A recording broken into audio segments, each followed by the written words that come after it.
현대 지금 이 시대와 우리가 바울이 살았던 시기를 비교해 보면 편지라는 것이 가지고 있는 의미가 많이 다르겠다고 싶습니다.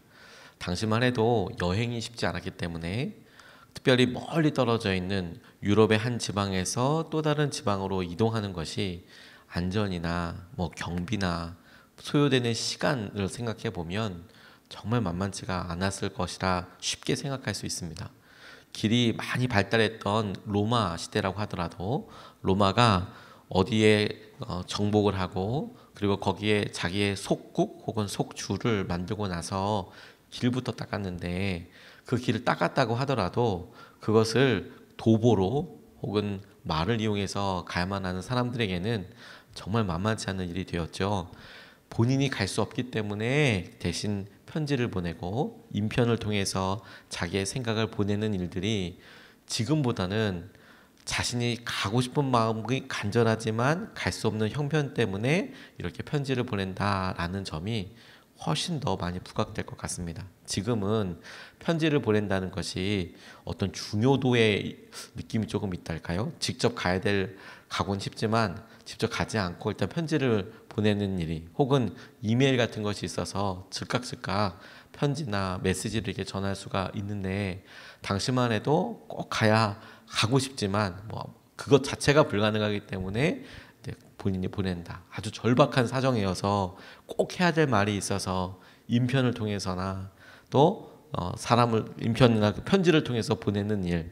왜냐 엄청난 많이 돈이 들었으니까 본인이 못 가지만 어차피 사람이 한번 가야 되기 때문에 쉽지 않은 일이었겠습니다.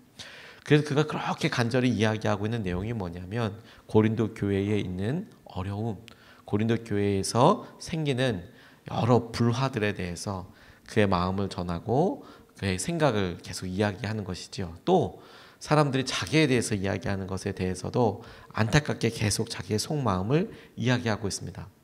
고린도 교회가 본인이 개척을 하기도 했고 또 교회로 실제로 모이며 그 교회가 성숙하는 것을 보았기 때문에 성숙하고 성장하는 모습을 보았기 때문에 아마 고린도 교회에 대한 바울의 마음이 이렇게나 특별한 것 같아요.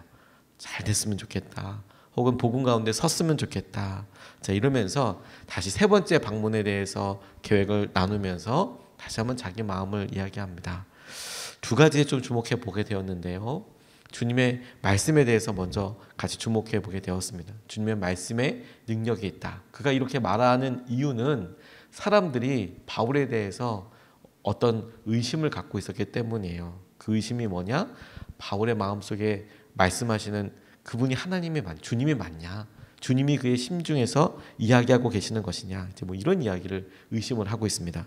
1절에서부터 3절까지 말씀에 나는 지금 세 번째로 여러분을 방문하려고 합니다.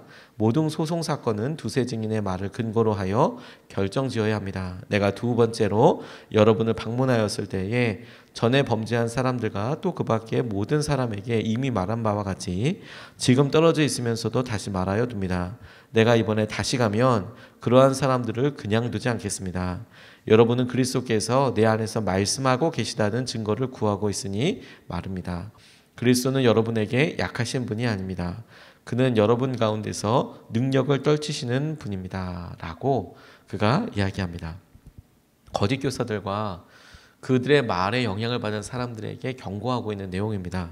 자신들의 행동을 완전히 고치려 들지 않고 다시 말해서 두 번째로 방문했을 때 얘기하고 고쳐라 혹은 이거는 완전히 근절되어야 한다. 이런 내용을 이야기했지만 그럼에도 불구하고 지금 떨어져 있으면서 다시 그와 같은 이야기가 들려오니까 안 좋은 이야기가 들려오니까 그냥 안 좋은 이야기가 들려오는 정도가 아니라 바울의 자격을 물으며 혹은 그것을 문제를 계속해서 이어가려고 하는 사람들이 있더라는 겁니다. 그리고 급기야는 바울이 하는 이야기가 주님께서 그 마음속에서 이야기하시는 말씀이라고 어떻게 아냐. 그 마음이 주님께서 주신 그런 감동이고 주님께서 우리 교회에 하시는 말씀이냐고 의심하는 듯 하는 그런 정황이 바울의 말을 통해서 이렇게 보여집니다. 그들이 구하는 것이 자기의 행동은 바꾸지 않고 그렇게 경고하고 말하는 바울이 저게 주님께서 하시는 말씀이냐 이렇게까지 의심한다 하니 정말 안타까운 일이죠. 그런데 오히려 그런 일들이 우리에게 참 많이 있습니다. 외적인 생각과 고집이 주님께서 말씀하시는 것을 꽉 닫아버리고 외면하듯 부정하게 되는 일이 의외로 되게 많습니다. 왜냐하면 우리 주위에서 우리를 미혹하는 말, 우리에게 하는 여러 들려오는 말은 아주 커다래 보이고, 주님께서 우리에게 하시는 말씀은 부드럽고, 주님께서 우리에게 하시는 말씀은 정말 세미할 때가 많기 때문입니다. 명확하고 큰 소리로 이야기하고 정황상 그러네 라고 싶은 것들은 오히려 세상의 소리, 자신에게 참소하는 말, 비난하는 말, 이런 것들은 명확하고 근거도 있고 막 그러는데, 그런데 정말 주님께서 말씀하시는 것은 너무 작은 거죠. 우리가 어떤 사람에 대해서 비난하고 비판할 때 목소리가 우리 안에서 얼마나 큽니까? 엄청나게 이건 이렇고 이건 이랬고 이거의 의도는 이랬고 이런 소리가 막 엄청나게 크게 들리죠.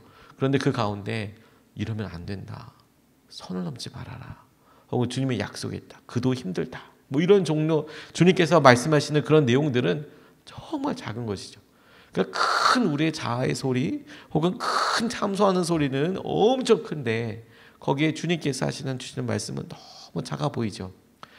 바울이 고린도 교회 성도들에게 이야기하고 그들이 의심하고 있는 말을 통해서 우리에게 이것이 점검되고, 우리에게도 우리는 주님께서 하시는 말씀을 잘 알아듣고 있고 세미하게 들려오는, 멀리 떨어져 있는 바울의 음성은 아주 미미해 보이고 작아 보이고 그러지만 주위에서 편을 갈라서 혹은 여러 큰 소리로 이야기하는 사람은 너무 실제이고 너무 그렇고, 이런 상황에서 우리는 잘 분별하고 있는가? 주님의 음성을 바울의 소리라고, 세상의 음성을 사람들의 어떤 소리라고 생각을 한다면 우리 스스로도 이것을 적용해 볼 수 있는 것이죠.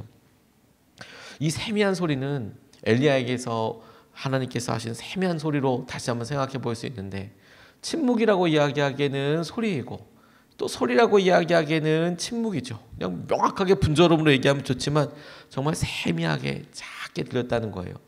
하물며 성경은 분명히 이렇게 이야기합니다. 막 지진이 있고, 지진뿐만이 아니라 막 강력한 바람과 지진과 불, 이런 것이 막 있었다는 거 아닙니까? 우리는 만약에 우리가 간절히 구하는 일에 강한 바람 같은 일이 있으면 와, 이건 주님의 능력이 맞아, 이렇게 생각하지 않겠습니까? 혹은 그렇게 강한 바람이 있은 다음에 주님께 간절히 기도하고 있는데, 회개하고 있는데 막 지진이 막 있는 거예요. 마치 이스라엘 백성들이 광야에서 이렇게 유리방황할 때 지진이 있고 사람들에게 심판이 되었던 그런 지진이 있다고 생각하면 어이구, 우리가 잘못했구나, 이거 회개해야 되는 거구나, 이거 하나님께서 이야기하시는 거구나, 그렇게 생각하지 않겠습니까? 하물며 불이 막 있다고 생각해 보세요. 우리가 기도하는데 불이 막 있다고 생각해 보세요. 그러면 모세를 부르신 것처럼 하나님이 날 부르시는 게 맞아. 그의 평생이 100년을 살던 150년을 살던 내가 그때 모시에 불을 봤어. 하나님께 그렇게 기도했는데 불이 막 일어났다. 그러면 하나님의 음성이 맞네. 평생 잊어버리지 않겠습니까? 그런데 엘리야를 통해서 하시는 말씀이 뭐냐면, 강한 바람이 있고 지진이 있고 불이 나는데 거기 하나님의 음성이 없었어요. 하나님이 아니었어요. 하나님이 일으키신 일은 맞지만 오히려 그런 모든 일이 끝난 이후에 세미하게 음성이 들려요. 귀를 기울이고, 그리고 이게 무슨 소리일까? 뭘 원하시는 걸까? 그렇게 집중하지 않으면 안 들릴 만큼의 소리가 들리는데, 엘리야야, 네가 어찌하여 여기 있느냐? 어찌하여 여기 있느냐? 어떻게 이렇게 하고 있느냐? 이런 소리가 이렇게 들렸다는 거 아닙니까? 주님께서 우리에게 하시는 말씀은 반드시 이루어질 겁니다. 반드시 능력이 될 거예요. 주님이 우리에게 하시는 말씀에는 온전한 순종으로, 또 주님이 다른 사람들에게 말씀하실 일들에 대해서는 굳건한 신뢰와 기다림으로 주님을 의지해야겠다 싶어요. 우리에게 말씀하시는 세미한 음성에 대해서 주님이 우리에게 말씀하시는 주님의 말씀이 이렇지, 말씀을 통해서나 우리의 상황을 통해서 분명히 알아차리고 순종하도록 노력하고, 다른 사람들에게 주님께서 똑같이 이렇게 말씀하실 거야, 얘는 굳건한 신뢰와 주님께서 그렇게 하실 것을 기다리고 의지하는 것, 이것이 우리가 굉장히 중요하게 붙잡고 기도해야 될 것이라고 생각하게 됐습니다. 두 번째로 의지하고 같이 붙잡고 싶은 것은 약함의 능력입니다. 약함의 능력. 4절 말씀을 보면, 그분은 약하셔서 십자가에 못 박혀 죽으셨지만 하나님의 능력으로 살아계십니다. 우리도 그분 안에서 약합니다마는 하나님의 능력으로 그분과 함께 살아나서 여러분을 대할 것입니다. 라고 이야기합니다. 이 글의 맥락 자체는 그리스도의 능력에 따라서 지금 바울의 영향력과 상황이 한없이 약해 보이고 작아 보이지만 죽음에서 살리신 그리스도의 능력이 여러분들에게도 분명한 영향력으로 다시 이렇게 살게 나타나게 될 것입니다. 이런 의도이지만 이 가운데 드러나고 있는 예수님의 십자가에 대해서 다시 떠올려 봅니다. 죽음이라는 것을 생각해 놓고 보면 예수님께서 십자가에서 죽으셨던 것, 그것이 하나님의 능력이라는 진리가 죽음이라는 사실로만 보면 그래서 죽었지, 어떤 사람이 그래서 죽었지, 죽음이라는 그냥 사건으로만 보면 예수님 너무 무기력하게 돌아가셨어요. 그러니까 죽음이라는 사건으로만 보면 그냥 결국에는 그렇게 많은 사람들에게 영향력을 주고 많은 사람들을 고치고 그렇게 많은 말씀을 하셨지만 결국엔 죽었다, 이렇게 그냥 끝나버릴 수 있는 것이죠. 무기력했다, 반항 한번 하지 않고 변명하지 않고 그냥 죽었다. 죽음이라는 사건으로만 보면 예수님께서 십자가에서 돌아가신 것은 너무너무 무기력해 보이는 사건이죠. 그런데 그 시선이 로마와 이스라엘 지도자들에게는 딱 그와 같은 시선인 거죠. 그들의 의도대로 죽었다, 그러면 끝났다 라고 싶지만, 그런데 놀라운 것은 이것을 통해 하나님의 지혜가 드러나게 되는데, 그 하나님의 지혜는 이 십자가를 통해서 태초부터 있었던 죄의 고리를 끊어내고 주님께서 이제는 당신의 사람들을 다시 살리시고 말씀하셨던 생명을 허락하여 주시고 주님께로 나아가게 되며 온전한 회복을 허락하여 주시는 놀라운 능력의 기점이 되었습니다. 회복의 기점이 되었습니다. 그걸 붙잡게 됩니다. 주님의 부활과 그 능력을 믿는 우리에게는 그런 의미에서 우리의 약함조차 자랑할 수 있게 되고, 또 그렇게 우리가 어려운 상황들이 주님을 부활하게 하신 능력이 우리에게도 동일하게 일하게 되겠구나, 우리에게도 동일한 약속이 되고 능력이 될 수 있겠다, 바울의 고백을 통하여서 오늘 그렇게 붙잡아 봅니다. 어느 목사님이 교회에 사표도 내고, 교회에 사표를 냈으니까 당연히 사택도 비워두고, 그리고 2달 동안 두문불출하면서 지내셨답니다. 열심히 활동하시던 분이 교회에 사표를 내고 그리고 사택도 비워두고, 그러니까 완전 칩거 생활에 들어가신 거죠. 칩거 생활에 들어가면서 거의 죽은 듯이 살 때가 있으셨대요. 죽은 듯이 아무에게도 연락하지 않고 혼자서 가족들만 만나고, 힘이 없어 먹지도 못하고 밤에 자지도 못하고 그러고 있다가 그렇게 힘든 시간을 하루, 한 주, 한 달, 그렇게 2달까지 그렇게 되더랍니다. 이쯤 되면 거의 우울증이라고 해도 될 만큼, 우울감이라고 해도 될 만큼 너무 힘든 시기를 그렇게 보내시다가 갑자기 거실 방 벽에 그렇게 무기력하고 너무 우울하게 보내던 시간에 거실 벽에 이렇게 보는데 조그마한 십자가가 이렇게 자기 집에, 자기가 걸었겠죠, 본인이 걸어놨는데, 그 십자가를 이렇게 보는데 그 십자가가 난 너 죽는 걸 못 봐, 이렇게 하는 것 같더래요. 집에 걸려있는 조그마한 십자가가 난 너 죽는 꼴 못 보겠다, 난 너 죽는 꼴 못 봐, 이렇게 그 십자가가 자기에게 이렇게 마음이 이렇게 확 다가오는 것 같더래요. 난 너 이렇게 죽는 꼴 못 보겠다. 근데 그 순간을 잊을 수가 없더래요. 그리고 나중에 이분이 그래서 본인이 살았다라고 이렇게 고백하시더라고요.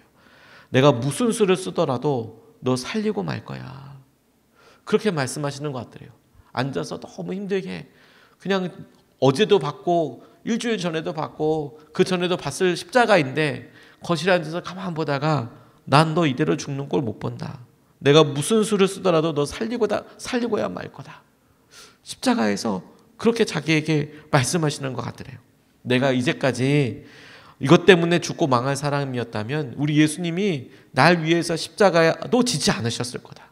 죽음이 끝이라면 그러면 십자가 지지도 않으셨을 거다. 오히려 이런 일 때문에 주님께서 일으키시고 우리가 그 십자가 앞에 나아가게 하고 그리고 우리를 살리시기 위해서 하나님께서 예수 그리스도를 통하여서 치르셨던 그 대가가 지금이야말로 우리에게 놀라운 능력이 되겠구나. 오늘의 내가 있는 것은 참으로 그 십자가 때문이구나. 그게 깨달아지시더래요. 그리고 가만 생각해 보니까 하나님이 내 손을 자기의 손을 놓치신 것이 아니더라는 겁니다. 어느 순간에 하나님께서 더 이상 내게 역사하시지 않는 것 같아. 하나님 나를 관심이 없으신 것 같아. 이렇게까지도 생각이 되었는데 그게 아니라 가만 보니까 하나님이 내 손을 놓치신 게 아니라 자신이 하나님의 손을 놓아버렸다는 것을 알았다는 거예요. 내가 어느 날 하나님을 찾고 하나님을 의지하고 하나님의 말씀을 온전히 붙잡는 것을 내가 포기했구나. 내가 안 했구나. 이렇게 깨달아지더라는 겁니다. 그래서 이런 어려움을 당했구나. 구원의 능력은 하나님께 계시지. 하나님께. 하나님의 능력은 완벽하시지. 그래서 우리의 구원도 완벽하지. 우리의 구원도 완벽하지. 죽을 것 같은 일이 많아도 우리는 결코 죽지 않지. 우리의 결국은 부활이고 그리고 생명이고 영생으로 이어지게 되죠. 그리고 그것을 우리가 믿죠. 그렇게 보면 멸망의 책임, 실패의 책임, 낙담의 책임은 하나님께 있지 않습니다. 하나님께 있지 않습니다. 하나님이 우리를 버리셔서 하나님이 우리의 손을 놓으셔서가 아니라 우리가 하나님의 손을 놓쳤기 때문인 거예요. 우리가 단지 우리의 모든 것을 이용해 구원의 드라마를 쓰고 계시는 하나님을 기억하고 그 하나님의 손을 다시 붙잡으면 되는 겁니다. 우리를 이끄시고 인도하시는 주님의 은혜가 이미 우리 가운데 함께하고 있는 것이죠. 약함이 그러므로 우리에게 그냥 마지막이 아니고 끝이 아니고 오히려 이 약함을 통해서 주님께서 그 능력을 드러내시는 통로가 되고 시간이 되고 기회가 될 것이라고 믿습니다. 우리의 능력 대신 주님을 오늘도 우리가 붙잡을 수 있으면 좋겠습니다. 오늘 두 가지 말씀을 같이 나눴습니다. 하나는 주님의 말씀에 능력이 있어요. 주님의 말씀에 능력이 있습니다. 우리가 주님께서 우리에게 주시는 말씀 세미하게 들려옵니다. 세상 소리가 훨씬 더 커 보입니다. 바울의 입장에서는 그것 자체를 보고 내 안에 계신 마음의 소리, 그것을 확증하는데 중요한 일들이 있겠죠. 그걸 의심하는 사람들에 대해서 그 사람이 우리가 고린도 교회 성도라고 생각한다면 세상의 소리, 큰 소리가 아니라 세미하게 들리는 그런 바울의 음성처럼 주님의 음성에 귀 기울여야겠다. 뿐만 아니라 우리가 바울의 심정이라면 나를 의심하고 그렇게 생각하는 사람에게 주님의 음성이 들릴 거야. 주님의 말씀에는 능력이 있으니까. 두 번째로 약함의 능력이더라. 약함이 능력이더라. 주님께서 지금은 우리가 죽은 것 같지만 다시 살리시고 하나님의 능력으로 살아가게 하실 거다. 이것을 붙잡고 두 번 나눠서 같이 기도하겠습니다. 첫 번째, 주님의 말씀에 온전히 순종하게 하시고 신실하신 주님의 약속이 우리 모두를 온전히 바꾸도록 그렇게 먼저 기도하고 싶습니다. 우리가 먼저 주님의 말씀에 온전히 순종하게 하시고 순종하는 사람들에게 말씀이 더 들리고 더 깊이 들리고 다시 들립니다. 신실하신 주님의 약속이 우리 모두를 온전히 바꾸도록 주님께서 함께하여 주시고 인도하여 주십시오. 우리가 첫 번째로 같이 함께 기도하겠습니다.